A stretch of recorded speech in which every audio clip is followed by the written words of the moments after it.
Bonjour, je m'appelle Othman Raji. J'aimerais vous présenter l'objectif de cette vidéo. Il s'agit d'une vidéo pédagogique qui présente la correction de l'épreuve de l'analyse financière S4 groupe 3. Professeur Fkari Abdrahim, cette vidéo est destinée aux étudiants qui vont passer le rattrapage dans cette matière. Elle est faite par nous, les 6 étudiants ayant eu de bonnes notes.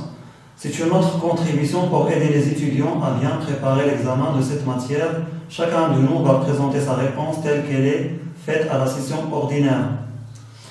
Salam, أنا عثمان راجي كنصر باش نقدم لكم الهدف ديال هذه الفيديو. هذا واحد الفيديو بيداغوجي كيقدم 9 ديال الامتحان ديال اناليز فينونسيير اس 4 جروب 3 الاستاذ فكاري عبد الرحيم. هذا الفيديو موجه للطلبه اللي غادي يدوزوا راتراباج في هذه الماده.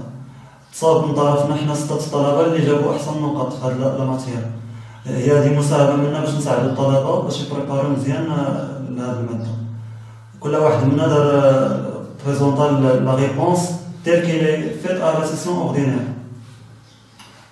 Les étudiants, il s'agit de Safa Mzgouri, Mohamed Algouni Mansour, Othman Raji, Sidi Sadio, Oussama Moutasalli, Sangaki Abdullah.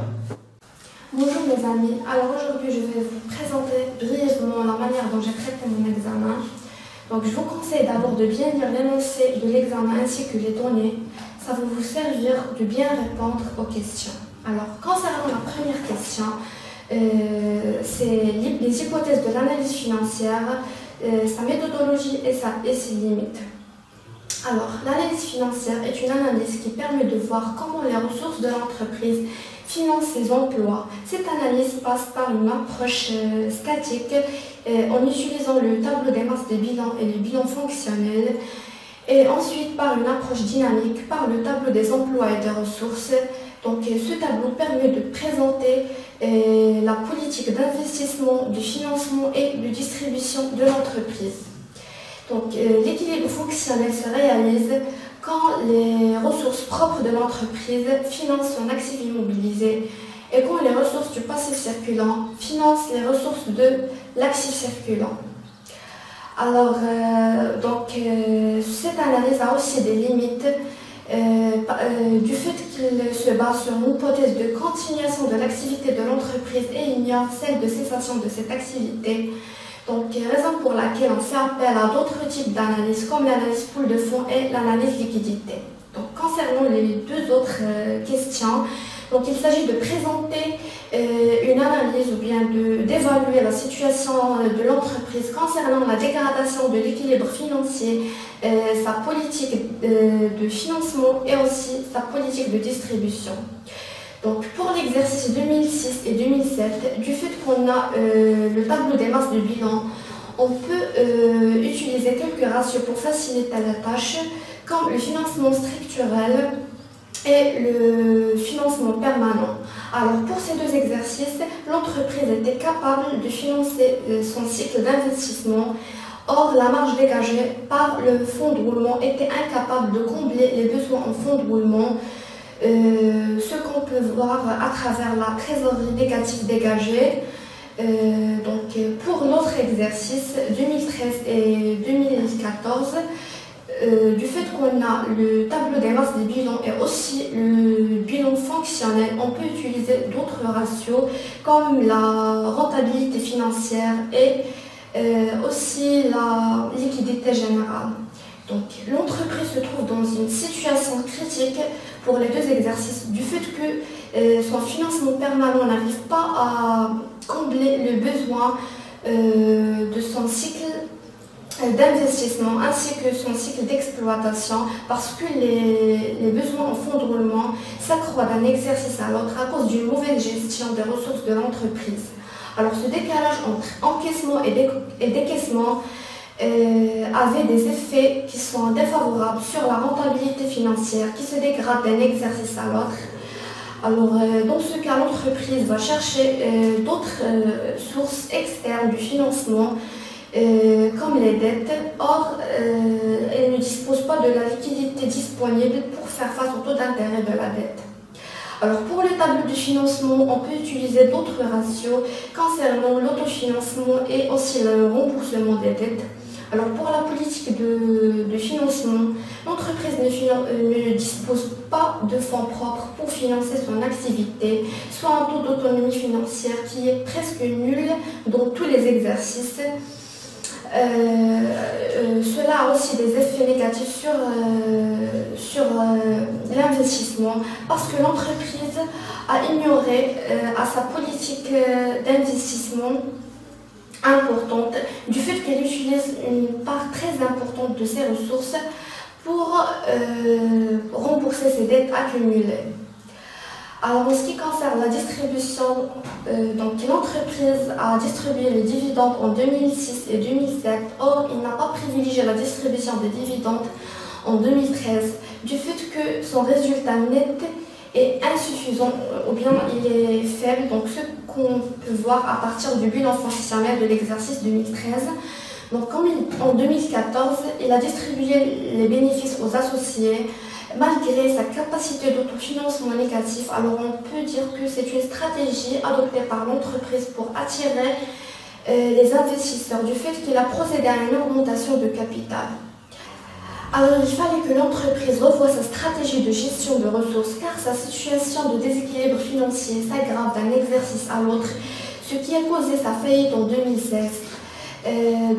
J'espère que ça va vous servir. Merci pour votre attention. Bonjour, dans cette vidéo, téléguidée et supervisée par le professeur Fekari, enseignant à la faculté des sciences juridiques, économiques et sociales des Plaisirs-Maudits, nous allons essayer, avec quelques amis, camarades de classe, de vous expliquer les différentes manières, les éléments et les outils nécessaires des réponses pour vous faciliter la tâche et avoir une idéologie sur la méthodologie du professeur. À cet effet, je vous conseille aussi de voir sur YouTube les cas dont le professeur Fekari a traité, le cas de la société Samir, ainsi de suite, pour mieux cerner ce qu'il va mettre à l'examen. Donc, nous allons commencer d'abord par définir l'analyse fonctionnelle parce qu'on met l'accent beaucoup plus sur l'analyse fonctionnelle parce que c'était à l'examen, c'est ça le but. Donc l'analyse fonctionnelle étant pour moi, j'ai défini comme un état de synthèse et il est centré sur l'activité de l'entreprise et est élaboré selon une vision comptable. Ainsi, à travers cette analyse, on compare les ressources stables aux emplois durables et l'actif circulant au passif circulant. Et donc les emplois, les ressources stables n'est rien autre que le financement pérenne qui sont les capitaux propres et les dettes de financement. Et les emplois durables sont l'actif circulant. Donc, du coup, on compare les ressources stables aux emplois durables et l'actif circulant au passif circulant afin de réaliser ou analyser l'équilibre fonctionnel. À cet effet, il classe les différentes classes pour leur montant brut, je dis bien brut, afin qu'ils appartiennent à l'un des trois cycles, l'exploitation, cycle d'investissement et cycle de financement. La limite de cette analyse est qu'elle ne peut pas entrer en détail pour savoir si l'entreprise est solvable et peut rembourser ses dettes et honorer ses engagements, c'est-à-dire la solvabilité de l'entreprise. À cet égard, cette analyse de liquidité est réservée à l'analyse financière ou bilan patrimonial. Et donc, concernant la deuxième question, nous avons ici, le professeur nous a demandé, à travers les tableaux des masses, des bilans des années, les principaux indicateurs de la dégradation de l'équilibre fonctionnel de cette entreprise. Et donc, du coup, moi, j'ai raisonné. Voilà, nous avons les emplois à gauche et les ressources à droite. Donc, avec les emplois qui n'est rien autre que l'actif immobilisé, l'actif circulant et trésorerie active. Et de l'autre côté des ressources, nous avons financement permanent qui ne sont autres que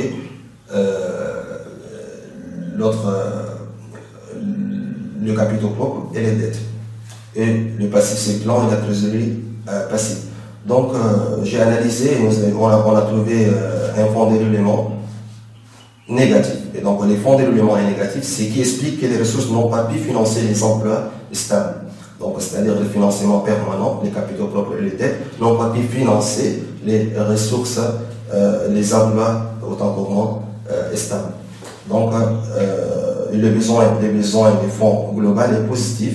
On a trouvé ici, les besoins des fonds du global est positif, d'où les passifs circulants couvrent totalement l'actif circulant et dégagent un excédent. Et donc cet excédent est appelé à financer d'autres emplois pour que l'entreprise ne plonge pas dans des situations critiques.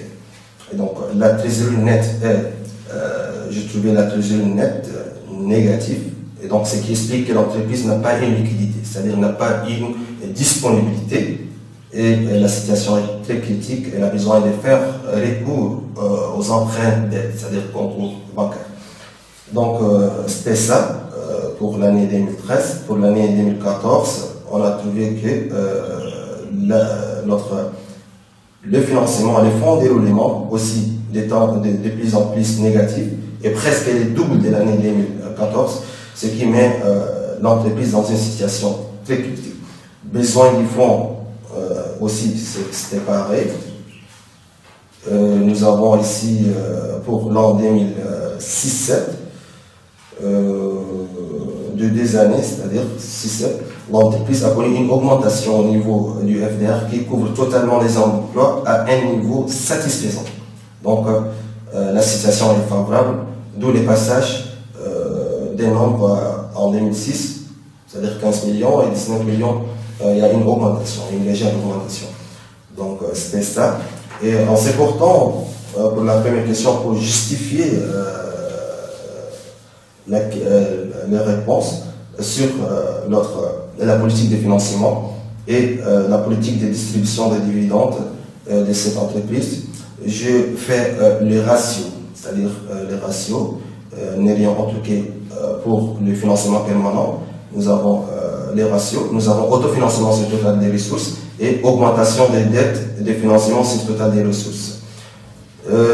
Pour la politique de distribution, je fais la distribution sur CAF, c'est-à-dire capacité d'autofinancement. Donc je trouvais pour la politique de financement, l'entreprise a une faible ressource provenant de l'autofinancement qui ne fait qu'augmenter, c'est-à-dire qui passe de 13 à 19 négativement bien sûr, ce qui a poussé l'entreprise à faire recours au crédit bancaire ou bien à l'endettement, qui explique cette augmentation très élevée, peut diminuer, mais encore qui reste encore très élevée en 2007. La politique de distribution, voilà, de cette entreprise, elle consacre une grande part à la politique de distribution de dividendes aux associés, vu de la capacité de l'autofinancement qu'elle a réalisé durant cette période de 365 jours. Donc, et qui passe de 114% à 138% avec une légère diminution, mais qui reste encore élevée. Donc, c'est tout ce que nous avons fait. Et je vous conseille aussi de rejoindre certains sites, certaines vidéos des professeurs Fikari pour un peu avoir les détails, parce qu'ici, c'est pas encore beaucoup détaillé, c'est pas plus détaillé, donc c'était ça. Et nous serons à la hauteur de répondre à vos questions, et si vous avez quelque chose qui marche, nous serons à la disposition. Merci bien. Déjà, notre but est de vous permettre de s'auto-évaluer. D'abord, il faut garder à l'esprit que M. Fikari demande de l'étudiant 2 choses. La première, c'est saisir qu'est-ce que l'analyse financière, son objectif, sa méthodologie, etc. La deuxième, c'est de donner une interprétation des indicateurs et un point de vue personnel sur les politiques, en se basant sur les données. Pour moi, c'est suivre les instructions et les conseils du prof qui m'a aidé pour bien traiter l'examen. Effectivement, c'est ça ce que j'ai fait. Commençons par la première question, sur l'analyse fonctionnelle. Pour l'objectif, c'est une approche de l'analyse financière qui sert à analyser l'équilibre financier à partir d'une conception fonctionnelle du bilan. Concernant les hypothèses, il y a l'hypothèse de continuité d'activité et l'hypothèse que l'équilibre financier se réalise par l'interaction entre les 3 cycles d'activité. La méthodologie, c'est extraire un bilan fonctionnel à partir d'un bilan comptable. dont l'actif présente les emplois et le passif, alors que le passif présente les ressources. Dans l'actif, il y a l'actif immobilisé qui présente la fonction d'investissement. Il y a aussi l'actif circulant et la trésorerie active. Dans le passif, il y a le financement permanent qui présente la fonction de financement. Il y a aussi le passif circulant et la trésorerie passive. La méthodologie contient aussi le calcul de certains indicateurs, notamment le fonds de roulement et le besoin en fonds global. Concernant la politique d'exploitation, se présente par l'actif circulant et le passif circulant. Passons à la deuxième question. En ce qui concerne les indicateurs, il faut garder à l'esprit qu'un fonds de roulement positif et un besoin en fonds global négatif signifie que la situation économique est confortable. Sinon, il s'agit d'une dégradation. Dans notre exemple, dans les périodes 2006-2007, et selon les tableaux des masses, le fonds de roulement est positif. Malgré cela, il y a un risque, puisque l'actif immobilisé augmente fortement. Le besoin de financement global est positif. Et d'après le tableau d'emploi aux ressources, le fonds de roulement égale à les ressources stables moins les emplois stables. Il est négatif. Aussi, le besoin en fonds global est positif dans cette période. En ce qui concerne la période de 2013-2014, d'après le tableau des masses, le fonds de roulement fonctionnel est négatif. Le besoin de financement positif.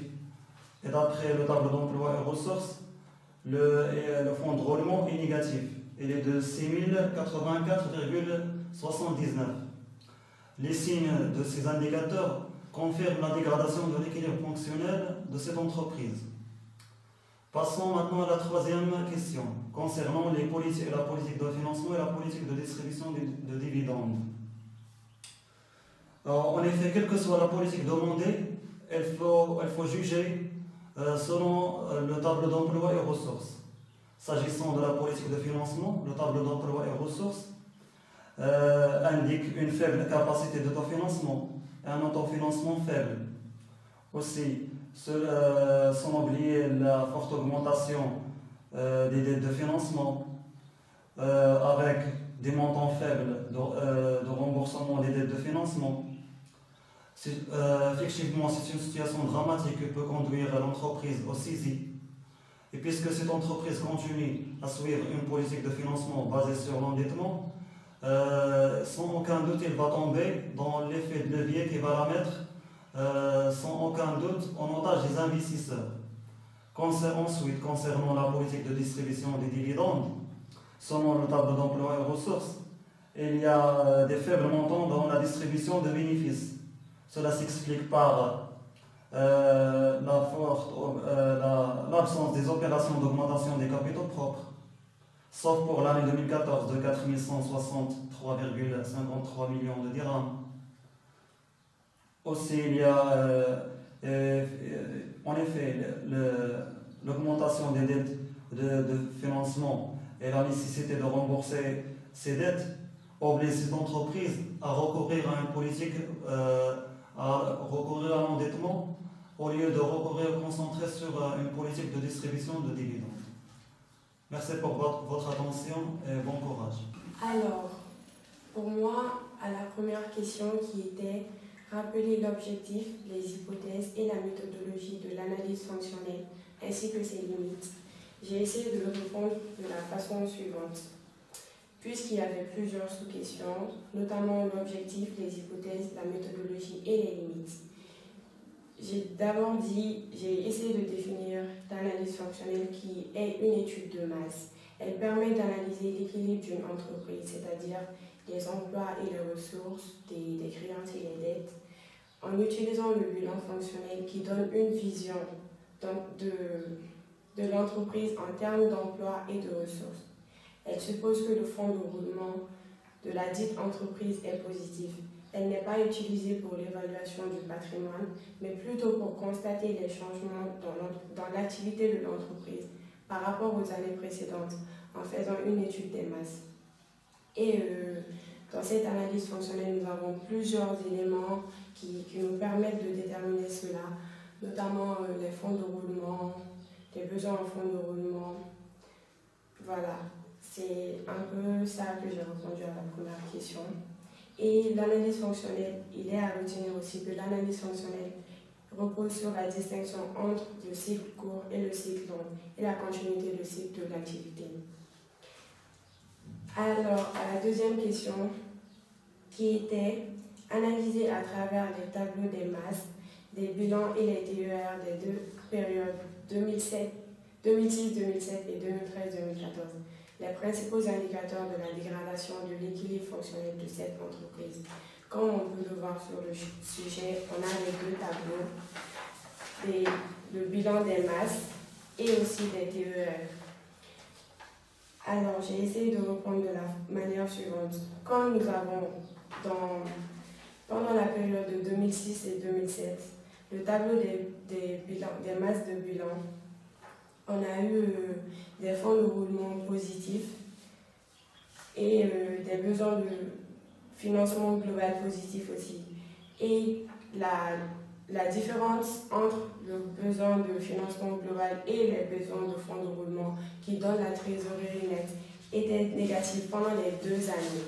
Alors, de ce tableau, on remarque que les différences entre les fonds de roulement fonctionnels et les besoins de financement global au cours des années 2006 et 2007, c'est-à-dire la trésorerie nette, est négative. Ce qui signifie que les besoins de financement global sont plus importants que les fonds de roulement, même si les fonds de roulement ils sont positifs. Donc ce phénomène est un déséquilibre pour l'entreprise car elle doit être capable de subvenir aux besoins de financement. Et au cours de l'année 2013-2014, j'ai fait le même constat, mais cette fois-ci j'ai utilisé les fonds de roulement et on remarquera que pendant ces 2 années 2013 et 2014 que les fonds de roulement sont négatifs, ce qui représente un déficit pour l'entreprise, d'où la règle pour la positivité du fonds de roulement de l'entreprise n'est pas respectée. Alors on assiste à un déséquilibre fonctionnel de cette entreprise au cours des années 2013 et 2014. Ça, c'était pour la masse des bilans. Alors, pour le tableau des TER, j'ai essayé de calculer toutes les politiques, notamment les politiques d'investissement, de financement et de distribution. Et après ces calculs, on constate qu'en 2006, l'investissement était négatif. Et elle diminue en 2007 et elle est toujours négative, mais elle diminue. Et de là, augmente à une valeur positive qui est de 0,08 en 2013. Et finalement, en 2014, on a une valeur négative. De la période de 2006 à 2007 et 2013 à 2014, on assiste à des diminutions considérables de l'investissement. Et moins l'entreprise investit, moins elle gagne. Alors l'équilibre fonctionnel est dégradé pendant ces 2 périodes. Ça, c'était pour la deuxième question. J'ai essayé de répondre le plus bref possible. Alors, pour la deuxième question, sur laquelle j'ai mis plus de temps, parce que c'était 10 points quand même, c'était porter votre jugement sur la politique de financement et de distribution des dividendes de cette entreprise. Quand on revient à la deuxième question, j'avais déjà calculé les politiques de financement, de distribution et tout. Alors j'ai juste eu à faire une conclusion et telle a été ma conclusion.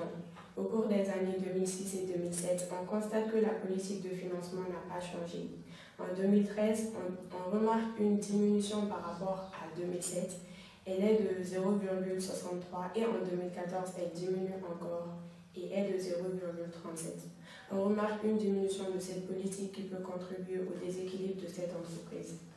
Et au cours de ces mêmes années, 2006-2007, la politique de distribution subit une augmentation et passe de 1,14 à 1,37. Mais en 2013-2014, elle est nulle et de nulle, elle passe à une valeur négative. En somme, on dira que l'entreprise subit un grand déséquilibre en 2013-2014 et il y a des risques de faillite pour cette entreprise. Voilà ensemble ce que j'ai fait à l'examen et je dirais plus ce qui m'a porté chance, ce sont ma manière de faire parce que j'ai essayé de bien structurer pour ne pas faire perdre du temps aux professeurs, pour qu'ils passent directement à l'essentiel. Et la gestion du temps m'a beaucoup aidé parce que Le sujet était assez long à lire, donc j'ai suggéré le temps et voilà ce que j'ai un peu fait à l'examen. Je vous remercie. Question. Il est demandé de montrer l'objectif de l'analyse fonctionnelle, ses hypothèses, sa méthodologie, puis ses limites. Premièrement, à travers le nom de l'analyse fonctionnelle, on comprend qu'il s'agit d'une analyse du fonctionnement, c'est-à-dire il a intérêt à montrer l'objectif et la démarche du fonctionnement d'une entreprise. Dans le bilan fonctionnel, il classe ces éléments selon leur nature, soit ressources, soit emploi, et le cycle qui les a engendrés, c'est-à-dire un cycle d'exploitation ou bien un cycle d'investissement. Troisièmement, la méthodologie de l'analyse fonctionnelle, il s'agit de savoir si les ressources stables sont-ils capables à financer les emplois durables, puis les dettes à court terme couvrant l'actif circulant. Et finalement, on sait tous que la trésorerie égale au fonds de roulement moins le besoin de financement global. Donc la trésorerie est une produite. Elle n'est pas tenue lors de la gestion. D'après ce point-là, l'analyse pool de fonds a critiqué cette analyse et elle considère que l'entreprise est un portefeuille d'emploi de toute nature qui est financé par un portefeuille de ressources de toute nature. Dans la deuxième question, il est demandé d'analyser les principaux indicateurs de la dégradation de l'équilibre fonctionnel. D'après le tableau de masse en 2006-2007, on remarque que le fonds de roulement est positif, ce qui est bon pour l'entreprise, car elle avait la capacité de financer les emplois durables par les ressources stables. Par contre, le cycle court a enregistré un besoin de financement global positif et supérieur au fonds de roulement. Donc le fonds de roulement n'a pas pu couvrir le besoin de financement global, ce qui a impliqué une trésorerie négative.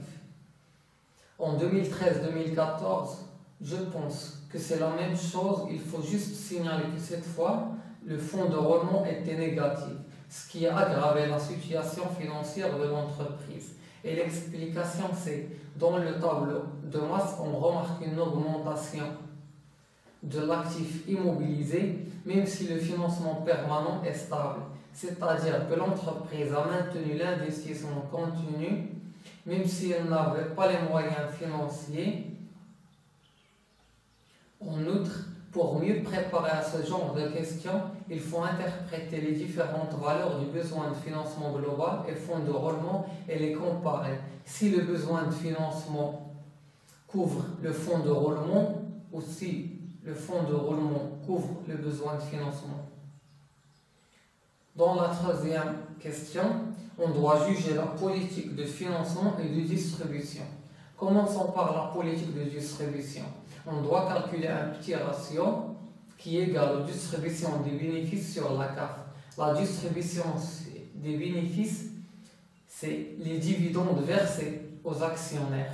Et la CAF, c'est la capacité d'autofinancement, c'est-à-dire l'ensemble des ressources générées par l'activité principale de l'entreprise.